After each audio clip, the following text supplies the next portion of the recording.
Ang video natin ngayon ay isa sa mga world masterpiece theater ang istorya at isa ito sa anime na hindi malilimutan noong 90s. Ito ay tungkol sa isang batang babae na mabait, masayahin at mapagmahal sa kanyang ina. Ngunit may isang trahedya sa kanyang buhay na nakatago sa pagkatao niya. Ang isa sa mga anime na nagpaiyak sa bawat episode neto. Para lamang hanapin ang tunay na pamilya mula nang siya ay ibinenta ng kanyang amain sa ibang tao pero iniligtas siya ng mabuting matandang lalaki na may mga alagang aso.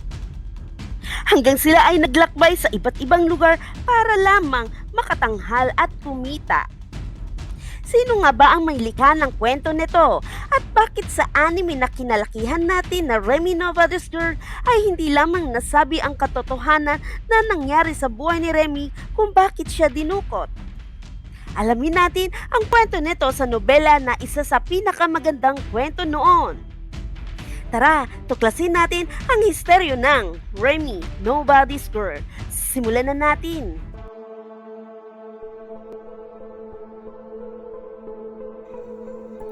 Histeryo.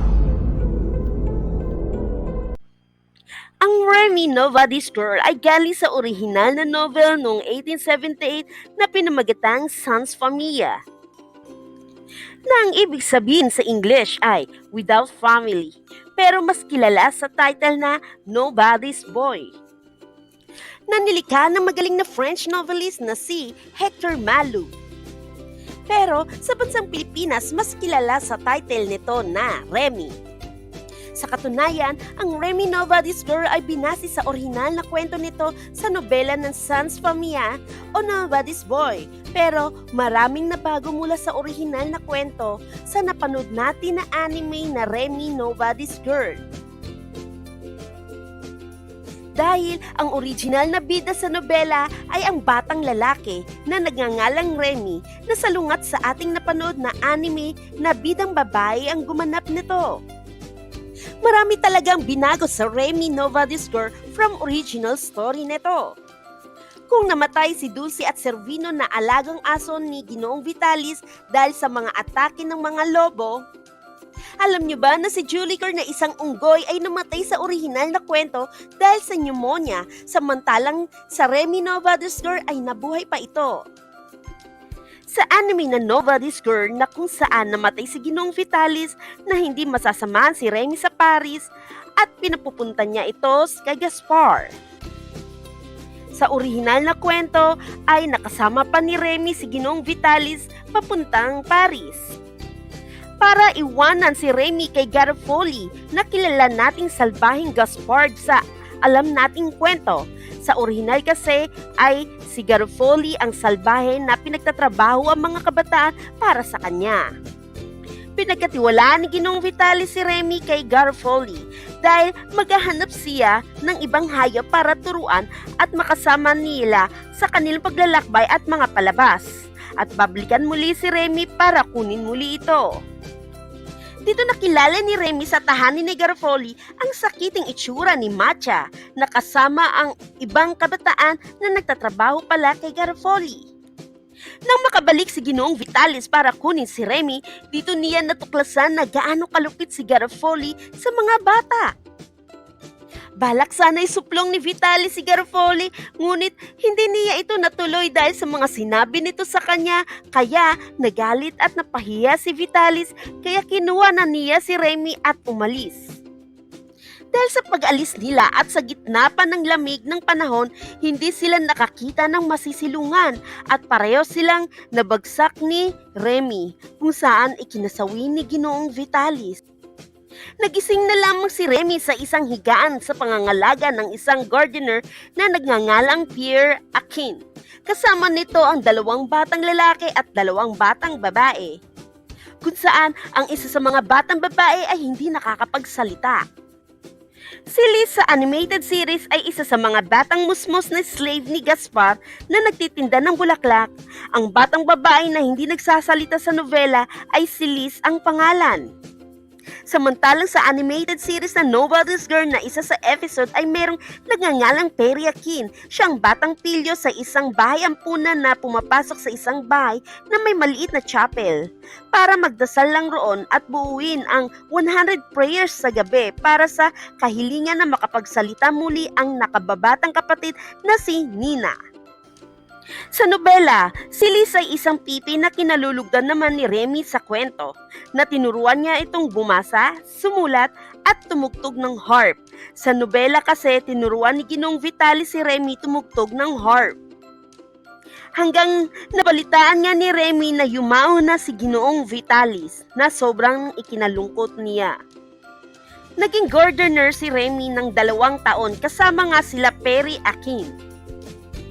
At nalaman din ni Remy na isang sikat na mang-aawit pala si Ginoong Vitalis at nagngangalan nga itong Carlo Balzani dahil sa katandaan na bago na ang boses nito at nagbago ng identity. Nakulong si Perry dahil sa pagkakautang nito kaya ang ibang kabataan na kasama si Liz ay pumunta sa kamag-anak nila kasama si Remy. Kaso hindi tinanggap si Remy ng mga ito kaya bumalik ulit sa lansangan si Remy. Pero kasama pa rin naman niya si Cappy ang matalinong aso. Nagkita muli sila Remy at Matcha sa lansangan at sinama na si Remy sa grupo nito. At dito na niya nabalitaan na nakulong si Garofoli dahil sa pananakit ng isang bata na nauwi sa kamatayan nito. Para hindi na muling magutom pa, nagplano sila Matcha at Remy na magtatanghal sila at marunong naman si Matcha tumugtog ng violin na ikinagulat ni Remy. May balak si Remy na mag-ipon ng salapi para makabili ng baka para ipalit sa baka na ibinenta na kinikilala niyang magulang. May balak kasi siya na bisitahin ng mga ito at ipanririgalo ang baka. Pero bago siya magtungo sa foster parents niya, ay binisita muna niya si Alex na isa sa mga kaibigan ni Remy kung saan nakatira ito sa uncle nito sa Montalcon na nagngangalang Gaspar. Katuwang si Alex ng Uncle Gaspar niya sa minahan.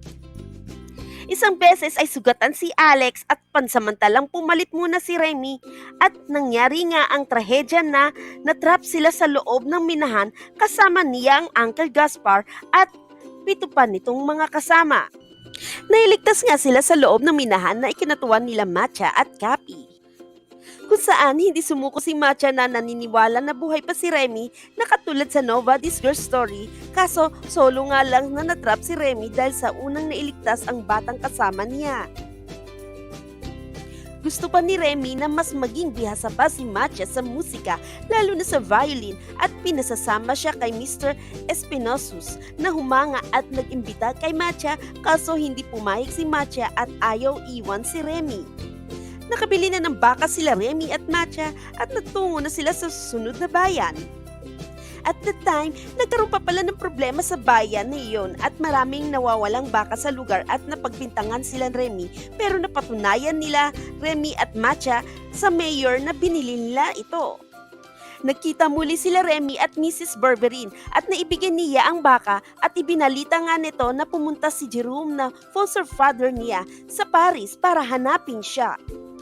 Dahil pumunta pala si Mrs. Milligan sa tahanan nila Mrs. Berberin at hinahanap si Remy. Kaya bumalik muli si Remy at Matcha sa Paris para hanapin si Jerome ngunit nabalitaan na lamang nila na namatay na ito.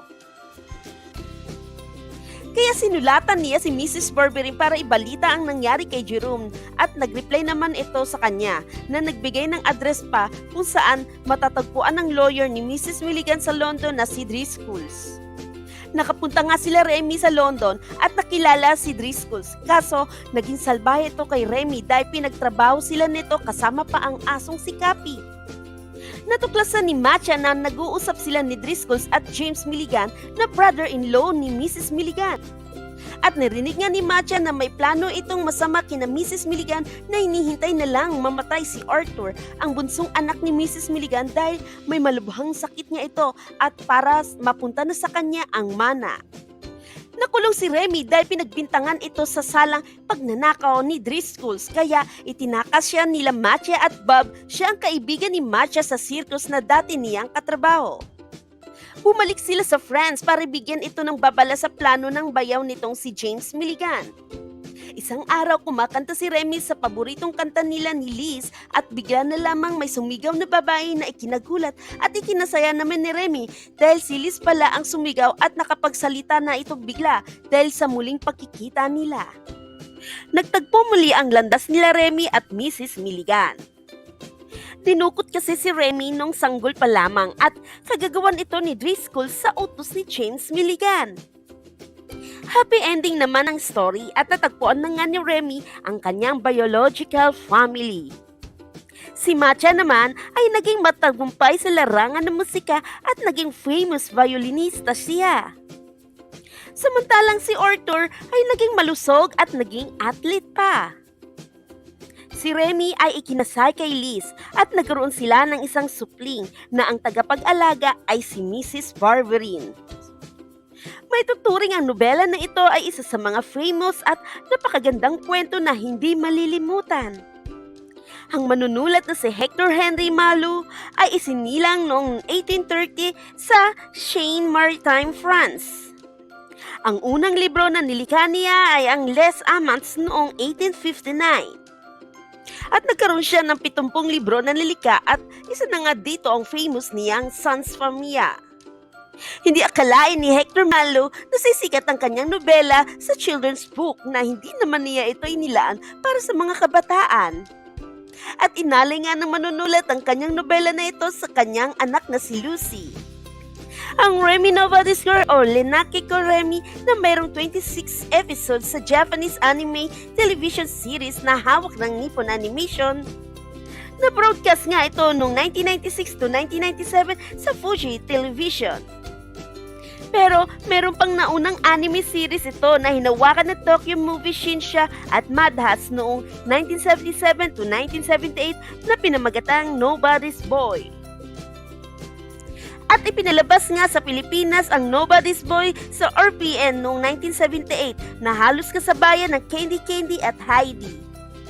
Hanggang naipalabas na nga ang Remy sa Tagalog version sa ABS-CBN noong taong 1996. Kaya mana nagkalaman, dapat natin ito iusbong sa tama at kabutihan. Anong masasabi niyo sa video natin ngayon?